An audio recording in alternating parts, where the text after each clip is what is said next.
The rain hammered against Clyde's salvage shop window as he counted the day's meager earnings. 3 years since the Galactic Accord had ended the border wars, and still, human veterans like him struggled to find their place in a universe that had moved on. His cybernetic armor-crewed replacement for the one he'd lost defending Station Kepler-7 whirred softly as he reached for his coffee. That's when he heard it, a pitiful mewling from the alley behind his shop. Clyde grabbed his plasma torch and stepped into the downpour. Huddled between 2 waste containers was a creature no bigger than a house cat, scales shimmering like oil on water even in the dim light. A dragon hatchling, its wing was bent at an unnatural angle, and those luminous amber eyes held a pain that Clyde recognized all too well. "Easy there, little one," he murmured, the same voice he'd used to calm frightened refugees during the war. The hatchling hissed weakly but didn't resist when he scooped it up in his jacket. Inside, Clyde laid the creature on his workbench. Dragons were re-rentient species that kept to the deep spiral sectors, far from human space. What was a hatchling doing here on Titan's Edge, a nowhere outpost on the frontier? He worked through the night, using every trick he'd learned as a field medic.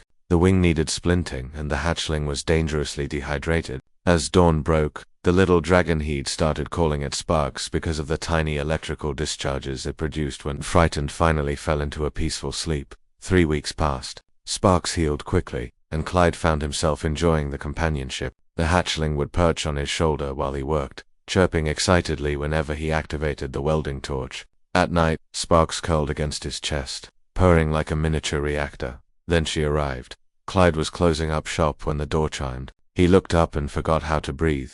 She stood in the doorway in humanoid form. Dragons were shapeshifters. He remembered from pre-war briefings, but her nature was unmistakable. Scales like polished obsidian traced elegant patterns along her neck and arms. Her eyes were the same luminous amber as Sparks, but deeper, ancient, carrying the weight of stars. Silver hair cascaded over her shoulders, and she wore the traditional mourning bands of dragon widows, thin platinum chains that wrapped around her wrists. "You have my son," she said, her voice like distant thunder.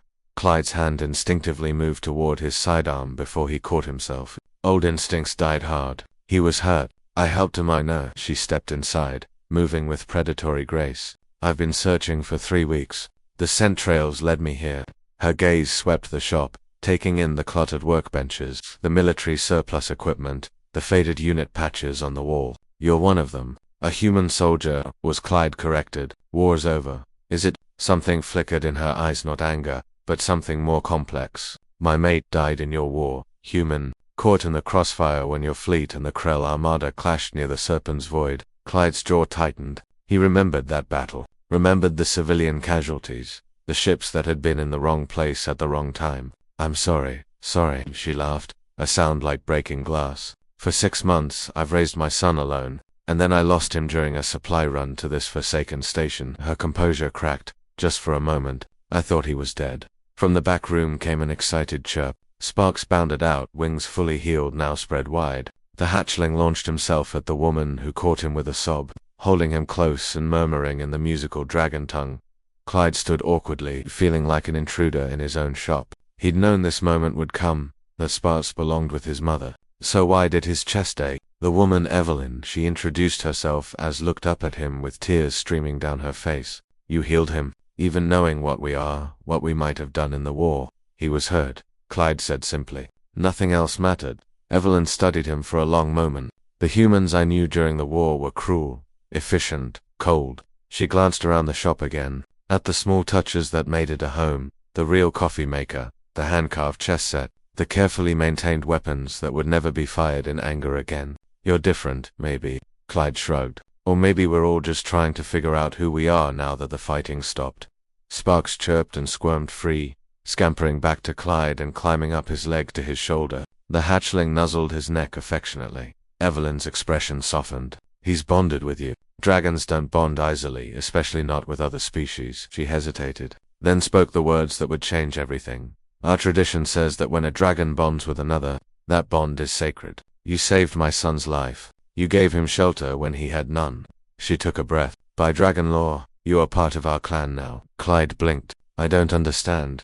"It means," Evelyn said, a small smile playing at her lips, "that if you're willing, we don't have to leave. Sparks needs a father figure, and I—" She looked away, vulnerable in a way that made his heart skip. I could use an ally in this sector, someone I can trust.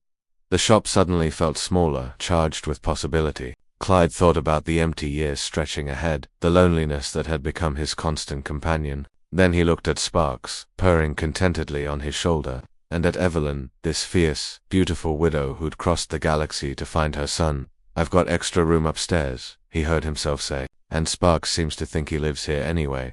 Evelyn's smile was like sunrise breaking through clouds. "Then we accept your hospitality, Clyde of Titan's Edge." As she moved closer, Sparks chittering happily between them, Clyde realized that sometimes the universe gave you a second chance at family when you least expected it. The war had taken so much from both of them, but maybe, just maybe, it had also led them to this moment. Outside, the rain had stopped, and through the window, the first stars of evening began to shine.